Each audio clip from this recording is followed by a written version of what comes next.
Assalamualaikum warahmatullahi wabarakatuh. Perkenalkan, saya Zazkia Zahra dengan NIM 2404060068. Di sini saya akan membahas tentang percobaan karbohidrat. Nah, percobaan karbohidrat terbagi menjadi 4. Yang pertama itu ada uji Benedict. Bahan atau larutan uji yang digunakan yaitu ada glukosa, fruktosa, galaktosa, silosa, arabinosa, laktosa, sukrosa, dan amilum. Kemudian juga ada reagen Benedict. Nah, fungsi dari Benedict sendiri itu apa sih?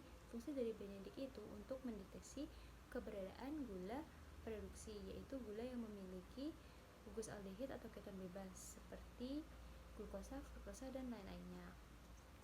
Nah, lanjut ke langkah perlakuan, yaitu tambahkan 5 tetes reagen Benedict ke masing-masing jenis karbohidrat. Lalu campuran dikocok, kemudian dipanaskan selama 10 menit. Amati apakah warna berubah menjadi merah, coklat, atau kuning. Jika tidak, maka hasilnya negatif, itu non-reduksi, dan warna tetap biru. Jika iya, berarti hasil itu positif, gula reduksi. Nah, terbentuk endapan Cu2O merah bata. Nah, mengapa sih gula reduksi itu memberikan endapan merah bata? Nah, gula reduksi itu kan memiliki gugus aldehid. Dalam larutan Benedict, gugus aldehid ini itu mengoksidasi ion Cu2+ menjadi Cu+, yang kemudian membentuk endapan merah bata. Warna ini menjadi indikator kuat bahwa sampel mengandung gula reduksi. Nah, selanjutnya yaitu percobaan yang kedua ada uji iodium. Bahan atau larutan yang digunakan yaitu larutan amilum atau pati dan larutan iodium I2 dalam KI. Nah, fungsi dari iodium sendiri itu apa sih? Fungsinya itu untuk mendeteksi pati atau amilum. Lanjut ke langkah perlakuannya, yaitu tambahkan 10 tetes larutan amilum dan 2 tetes larutan iodium. Dan amati apakah warna berubah menjadi biru tua. Jika tidak, maka tidak terjadi kompleks. Nah, jika ia berubah, maka hasil itu positif, amilum. Iodium itu membentuk kompleks. Nah, mengapa sih pati memberikan warna biru dengan iodium? Pati tersusun atas 2 komponen utama, yaitu amilosa dan amilopektin. Nah, molekul amilosa ini membentuk struktur 3 dimensi seperti pilin atau helix. Nah, molekul iodium atau I2 ini masuk dan terperangkap di dalam bagian tengah helix amilosa ini, membentuk kompleks inklusi. Nah, pembentukan kompleks ini mengubah sifat penyerapan cahaya sehingga campuran memantulkan warna biru kehitapan yang khas. Nah, selanjutnya uji yang ketiga yaitu hidrolisis sukrosa. Bahan atau larutan uji yang digunakan yaitu larutan sukrosa 1%, larutan Benedict, HCl pekat, dan NaOH 10%. Langkah perlakuannya, tambahkan 10 tetes sukrosa 1% dan 1 tetes HCl pekat. Kemudian panaskan 10 menit. Lalu didinginkan, kemudian dinetralisasi dengan NaOH dan lakukan uji Benedict.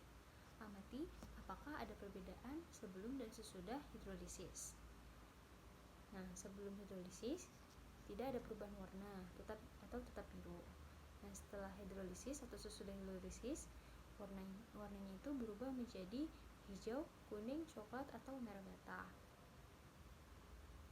Nah, percobaan yang keempat yaitu ada hidrolisis amilum atau pati. Bahan atau larutan uji yang digunakan yaitu ada larutan amilum, larutan iodium, larutan Benedict, NaOH 10%, dan HCl pekat. Langkah perlakuannya yaitu tambahkan 5 tetes larutan amilum dan 10 tetes larutan HCl pekat. Panaskan dan setiap 5 menit uji dengan iodium hingga warna tidak lagi biru. Lalu didinginkan dan dinetralisasi dengan NaOH 10%. Kemudian lakukan uji Benedict. Amati apakah ada perbedaan sebelum atau sesudah hidrolisis. Nah, sebelum hidrolisis iodium itu berwarna biru tua. Sebelum hidrolisis uji iodium warnanya biru tua dan itu ada pati. Nah, uji Benedict itu tetap biru. Nah, setelah hidrolisis uji iodium patinya itu telah terurai sempurna, dan uji Benedict berubah warna menjadi hijau, kuning, coklat, atau merah bata. Nah, berdasarkan hasil percobaan uji karbohidrat tadi, dapat disimpulkan bahwa uji Benedict itu efektif untuk mendeteksi adanya gula reduksi seperti glukosa, fruktosa, dan lain-lainnya yang ditandai dengan adanya endapan merah bata akibat reduksi ion Cu2+ menjadi Cu+. Sedangkan uji iodium spesifik untuk mengidentifikasi pati melalui terbentuknya warna biru tua akibat pembentukan kompleks antara iodium dan struktur helix amilosa. Selain itu, hidrolisis sukrosa dan pati dengan bantuan asam atau enzim mengubah senyawa non-pereduksi menjadi gula pereduksi, sehingga setelah proses hidrolisis, sampel yang sebelum negatif terhadap uji Benedict menjadi positif, membuktikan bahwa hidrolisis berhasil memecah ikatan glikosidik menjadi monosakarida yang reaktif. Sekian pembahasan dari saya. Kurang lebihnya mohon maaf. Wassalamualaikum warahmatullahi wabarakatuh.